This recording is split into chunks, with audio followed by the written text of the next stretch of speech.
What's the deadliest weapon on a war machine? Missiles? The cannon? No. On this helicopter, the most dangerous thing is the pilot's eyes.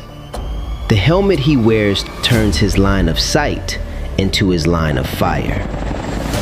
He glances left, the 30mm cannon swings left. He looks at you, the gun aims at you. Where he looks, it kills. This is the AH-64 Apache. 15 years before the Apache fired a shot in anger, another attack helicopter was tearing itself apart in the California sky. It was called the AH-64 Cheyenne, and on paper, it was the future. A pusher propeller at the tail drove it to nearly 400 kilometers an hour, faster than any helicopter had a right to be. The Army built it for one nightmare. Thousands of Soviet tanks parked across Eastern Europe, waiting for the order to roll west. The Cheyenne was supposed to stop them, flying low, at night, in any weather. There was just one problem. It kept killing the people who flew it. March 1969.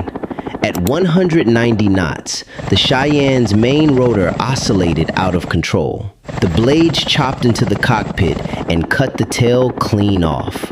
Test pilot David Beale died instantly. Costs climbed past $4 million per aircraft. The Air Force fought the program, arguing the Cheyenne was stealing the close air support job that belonged to its own A-10. In August 1972, after burning through more than $400 million, the Army pulled the plug. The most advanced attack helicopter ever designed, dead. And the Army still didn't have a gunship it could count on. 8 days later, they announced a brand new competition. 5 companies submitted designs. Only 2 made the final cut. Bell, the giant that built the Cobra and the Huey, and Hughes helicopters. Smaller, quieter, the kind of company nobody put money on. The 2 prototypes first flew a single day apart in the fall of 1975. Then, Bell's luck ran out. In June 1976, their prototype went down, a tail rotor drive shaft failing in high-speed flight. Bell rebuilt a replacement in about 30 days from spare parts and a test frame, but the damage was done. The Army decided its 2-blade rotor was easier to cripple than the Apache's 4, and its landing gear less stable. On December 10, 1976, Hughes won. So what actually made this ugly little machine worth winning? Not the missiles, the way its pilot could aim them. Think about the problem for a second. An attack helicopter pilot has to fly the aircraft, find the target, and fire, all at the same time, while skimming the ground to stay alive. 3 jobs, 2 hands, 1 pair of eyes. Nobody had solved it cleanly, until the Apache's helmet. They called it IHADSS, the Integrated Helmet and Display Sighting System. A small screen sat in front of the pilot's right eye, and sensors tracked exactly where his head was pointed. The 30mm cannon under the nose was slave to that motion. For the first time in the history of military aviation, a pilot didn't have to turn the entire aircraft to aim. He just turned his head. 625 rounds a minute, going wherever he looked. Out on the stub wings, the Apache carried 16 Hellfire missiles, each one able to kill a tank from 8 kilometers away.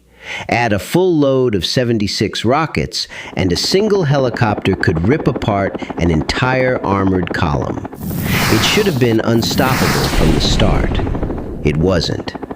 From winning the contest in 1976 to entering service in April 1986 took nearly 10 years. Congress doubted it. Budgets got slashed.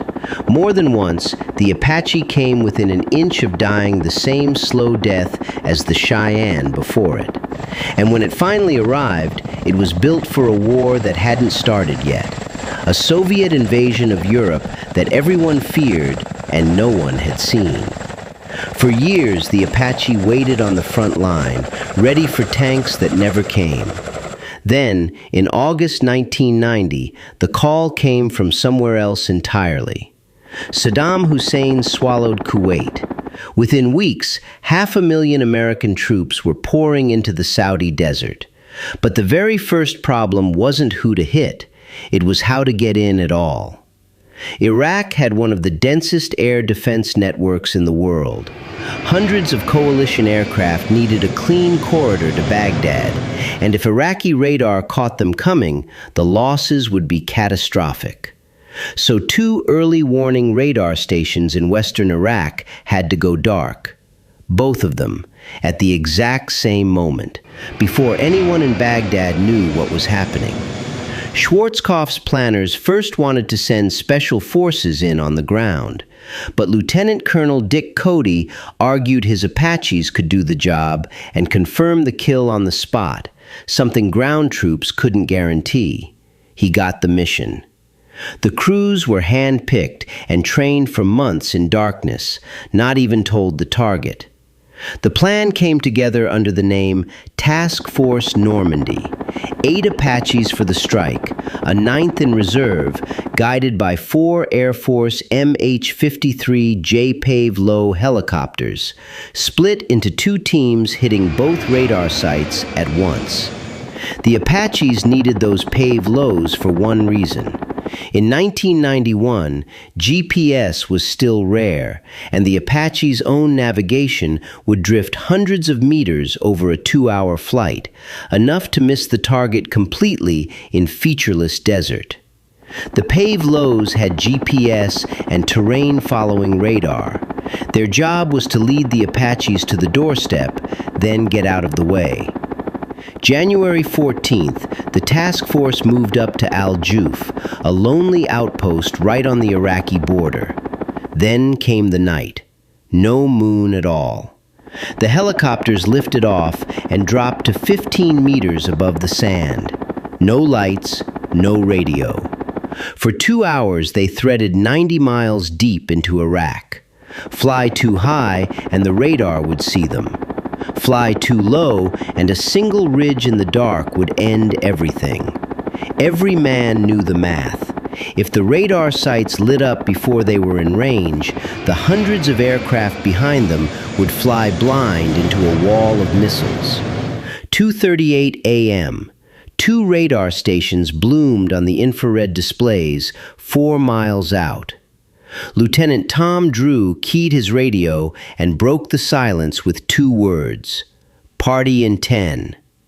10 seconds later, 27 Hellfire missiles came off the rails, crossed those 4 miles in seconds, and tore the radar sites apart. 100 Hydra rockets swept the anti-aircraft guns around them. In under 5 minutes, both stations were rubble, and a 20-mile-wide hole had been punched clean through Iraq's radar fence. And through that hole came the flood. Hundreds of coalition aircraft, led by the F-117s, poured toward Baghdad. Operation Desert Storm had begun. And the very first shots of the entire war had come from the helicopter nobody wanted. As one Apache pilot, Chief Warrant Officer Dave Jones, squeezed the trigger, he muttered 4 words of his own. "This one's for you, Saddam." Now here's the part worth sitting with. For 15 years, the Apache had been designed to stop Soviet tanks in Europe. That war never came. The Soviet Union collapsed in 1991 without a single tank rolling west. The war it was never built for, a night strike deep in a Middle Eastern desert, came instead. And it was ready. It would take another 34 years for the country to fully catch up. In May 2025, the surviving crews of Task Force Normandy finally received the Distinguished Flying Cross for that night.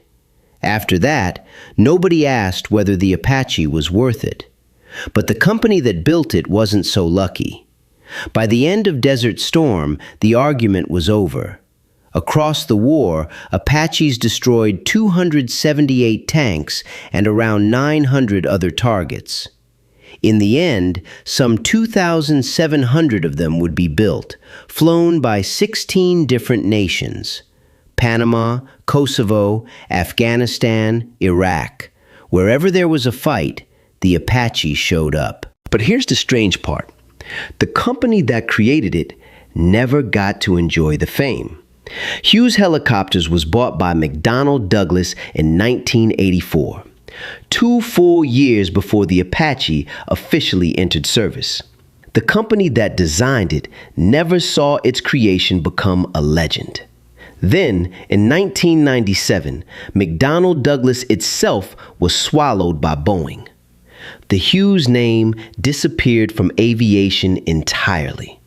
The Apache kept flying. Hughes Helicopters no longer existed. The name it wears carries a small irony of its own. Apache was chosen in 1981, following the old Army tradition of naming its helicopters after Native American nations. The ugliest machine in the whole competition ended up carrying the name of some of the fiercest warriors in history. As for Dick Cody, the lieutenant colonel who led those 8 helicopters into Iraq, he rose all the way to 4-star general and became vice chief of staff of the entire U.S. Army. He then spent 3 decades quietly fighting to get his Task Force Normandy crews the medals they had earned on that first night. But even as the Apache cemented its legend, the battlefield underneath it was already shifting. The next enemy wouldn't be a tank or a radar station. It would be hundreds of cheap drones, some costing only a few $100s, filling the sky every single night. Could a helicopter built to kill tanks possibly learn an entirely new trade? Meet the AH-64E Guardian, the newest version of the Apache, in service since 2011. It doesn't just fly and shoot anymore. It commands robots. Its signature feature is called manned-unmanned teaming. From inside the cockpit, an Apache crew can take control of a drone, an MQ-1C Gray Eagle, or an RQ-7 Shadow. Watch through its camera, steer its flight path, and even fire its weapons. The Apache no longer has to be the first thing into danger. It sends the drone in ahead and stays hidden behind a ridge, watching everything. And now it's learning to hunt the very things some people believed would replace it. In November 2025, during an exercise called Operation Fly Swatter, an Apache in the latest V6 configuration knocked down 13 of 14 drone targets. In March 2026, over Germany, an Apache shot down a drone in a European exercise for the very first time. The tank killer is quietly becoming a drone killer. And there's a real symmetry in how this story ends. The Cheyenne was too far ahead of its time, and it died for it. The Apache was never the most revolutionary machine on the drawing board. It was simply tough enough and adaptable enough to keep going, decade after decade. In many of the ideas the Cheyenne pioneered, the helmet-mounted sight, the advanced fire control, ended up living on inside the Apache instead. The machine that failed wasn't wasted. It was just born too early. The Apache is now expected to keep flying until at least 2048, nearly 70 years after its first flight. The ugliest helicopter in the competition, from the smallest company nobody bet on, is still flying into combat 50 years later.